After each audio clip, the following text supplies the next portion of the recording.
আসসালামু আলাইকুম, আমি মোহাম্মদ সোহরাব হোসেন। শুরু করছি গুগল অ্যানালিটিক টুলস নিয়ে একটি টিউটোরিয়াল।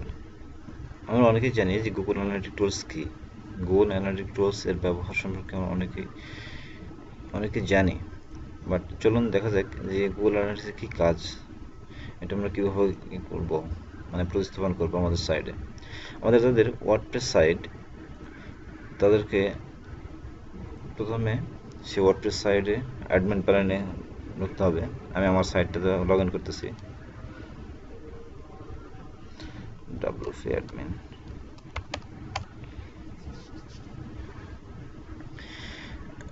লগ ইন করার পরে এখানে একটা প্লাগইন অ্যাড করতে হবে। প্লাগইনটা আমি দেখাই দেব।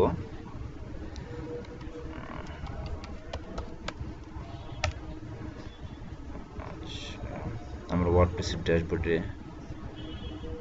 ইন করতেছি। আমরা এখন ওয়ার্ডপ্রেসের ড্যাশবোর্ডে আমরা এখানে বাম পাশে অনেকগুলো অপশন আছে, সেখান থেকে আমরা প্লাগইন অপশনটা খুঁজে নেব। প্লাগইন অপশনে গিয়ে প্লাগইনে ক্লিক করব। এখান থেকে আসবো অ্যাড নিউ। আর অ্যাড নিউ করার পরে আমরা এখানে আপনি দেখাই অ্যাড নিউ,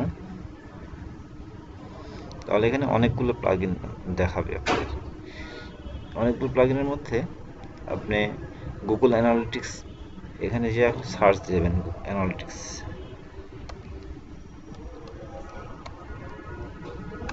অ্যানালিটিক্স দিয়ে সার্চ দিলে গুগল লিখতে হবে।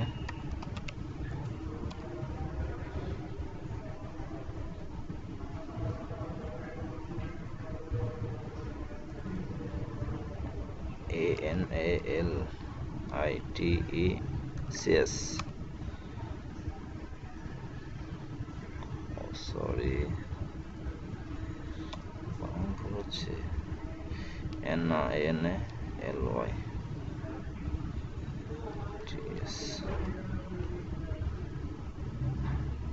এই যে গুগল অ্যানালিটিক্স। আমরা এটাকে ইনস্টল করে নেব। আমার সাইটে অলরেডি ইনস্টল করা আছে, এই কারণে এর মধ্যে দেখাচ্ছে। আমার সাইটে অলরেডি এখানে ইনস্টল করলে অ্যাক্টিভ করে নেবেন, তাহলে ইনস্টল হয়ে যাবে। এই যে এখন এই যে গুগল অ্যানালিটিক্স আমারটা ইনস্টল করা আছে, ঠিক আছে। তাহলে আমরা এখন সরাসরি যাবো যে গুগল অ্যানালিটিক্সের কাজ কি। আমরা গুগল অ্যানালিটিক্সের মাধ্যমে আমাদের সাইটের সকল তথ্য বাইর করতে পারি। আগে প্রথমে আমাদের জিমেইল অ্যাকাউন্টটা ওপেন করে নিতে হবে, তারপরে গুগল অ্যানালিটিক্স,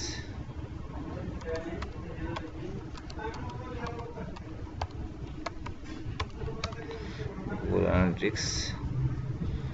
অ্যানালিটিক্সে যাব। অবশ্যই আমাদের গুগল অ্যানালিটিক্স যাওয়ার আগে আমাদের জিমেইলটা ওপেন করে নিতে হবে। সেই জিমেইলটাকে অ্যাকাউন্ট ক্রিয়েট করতে হয়। আমাদের যে অ্যাকাউন্ট ক্রিয়েট করা আছে, সো সাইন ইন করলেই আমরা সরাসরি গুগল অ্যানালিটিক্সে চলে যাব। এখন আমরা দেখতে পাবো যে গুগল অ্যানালিটিক্সের কাজ কি। দেখুন, আমি আমার সাইডে গুগল অ্যানালিটিক্স সেট করেছি এই মাসের 4 তারিখে। সেদিন সেশন হয়েছে মাত্র 2টা। দেখেন তারপরে আসতে বাড়তেছে, কমতেছে, বাড়তেছে, একদিন অনেক বেড়ে গেছে। 86 সেশন হয়েছে, এখন চলতেছে 47 সেশন হয়েছে আজকে, এমন তো চলতেছে। নিচে আমরা সব দেখতে পাবো। সেশন হয়েছে টোটাল 402টা। টোটাল ইউজার ইউজ করেছে 307 জন। পেজ ভিউ করেছে 651টা। 651 বার আমার সাইডের পেজ ভিউ হয়েছে। পেজ সেশন ছিল 1.62। এভারেজ সেশন ডিউরেশন ছিল 2 মিনিট 39 সেকেন্ড। বাউন্স রেট একটু বেশি হয়ে গেছে। বাউন্স রেট হচ্ছে 81.84। মতো আমরা সব কিছু দেখতে পাবো। আমরা এখান থেকে নিচে দেখতে পাবো ল্যাঙ্গুয়েজ, কোন ল্যাঙ্গুয়েজ ইউজ করে আমাদের এখানে প্রবেশ করেছে বা কোন ল্যাঙ্গুয়েজ দেখেছে। আমরা কোন কান্ট্রি থেকে, বাংলাদেশ থেকে 110, ইউনাইটেড স্টেট থেকে 110, নো সেট। এখানে কোনো তাদের আইপিকে খুঁজে পায়নি, সেট হয়নি, এই জন্য 58। সেটা চায়না 12, কানাডা নয়, রাশিয়া নয়, এর মতো করে সবগুলো দেশে খুঁজতে পাবো আমরা।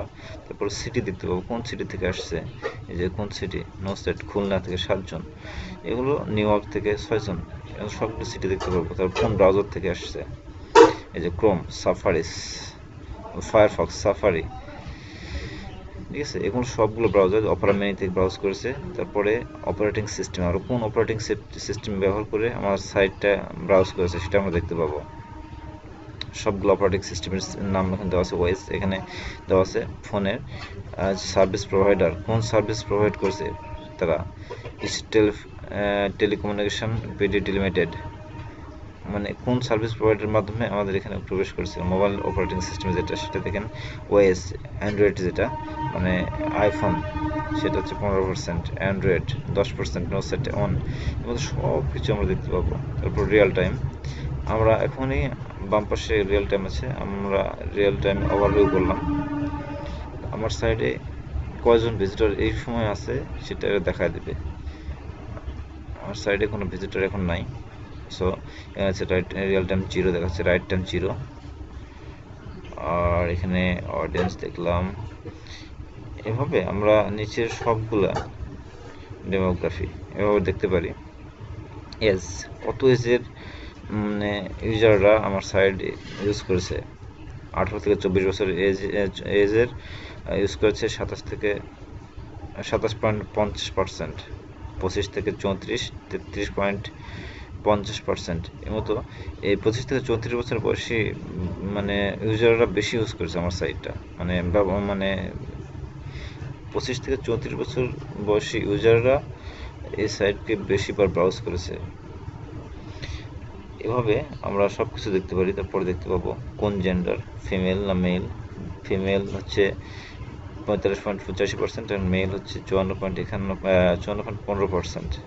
এখানে দেখেন তারা কি বিষয়ে ইন্টারেস্টেড ছিল বেশি, স্পোর্টস, রানিং, ওয়ার্কিং, স্পোর্টস, এটা হচ্ছে ইন্টারেস্টেড তারা বেশি, ইলেকট্রনিক্স প্রোডাক্টস, আবার স্পোর্টস, ড্রিঙ্কিং। এই কারণে হয়তো আমার সাইডের বাউন্স রেটটা বেশি গেছে, তাদের ইন্টারেস্টটা এই ক্ষেত্রে বেশি ছিল। আমার সাইডটা হচ্ছে এসইও রিলেটেড, সো বুঝতে পারতেছেন কেন তারা চলে গেছে বা বাউন্স রেটটা বেশি গেছে আমার। আচ্ছা, এই দেখতে পারি বিহেভিয়ার, এই যে এখানে বিহেভিয়ার দেখতে পাবো আমরা। আমার প্রত্যেকটা সাইডে, প্রত্যেকটা পেজে যত আমরা করছি মানে পোস্ট করছি, সে প্রত্যেকটা পোস্টের কোন পোস্টে কত ভিউ হয়েছে, কোন সময় কত সময় ছিল স্থায়ী, সব কিছু আমরা এখান থেকে দেখতে পাবো।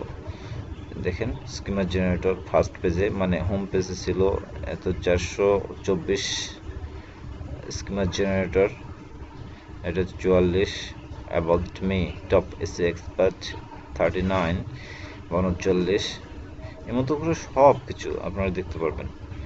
মূলত গুগল অ্যানালিটিক্সের কাজ হচ্ছে আমাদের সাইটের সকল তথ্য খুঁজে নিয়ে এসে আমাদের সামনে দিবে, আমরা সেই সাইটে সেগুলো দেখে আমাদের সাইটকে কোন জায়গাতে ল্যাকিংস আছে, কোন যে পোস্টটাতে ল্যাকিংস বেশি, সেগুলো আমরা ডাইনামিক করে নতুনভাবে আমাদের সাইটটাকে ইমপ্রুভ করতে পারি, আমাদের সাইট যাতে দ্রুতগতিতে ইমপ্রুভ করানো সম্ভব হয়। আপনার প্রত্যেকের সাইডেই গুগল অ্যানালিটিক্স প্লাগইনটা ডাউনলোড করে নেবেন এবং ইনস্টল করবেন। আশা রাখি আপনারা প্রত্যেকেই এখান থেকে উপকৃত হবেন। আজকের মতো এখানে শেষ করছি। আল্লাহ হাফেজ, আসসালামু আলাইকুম।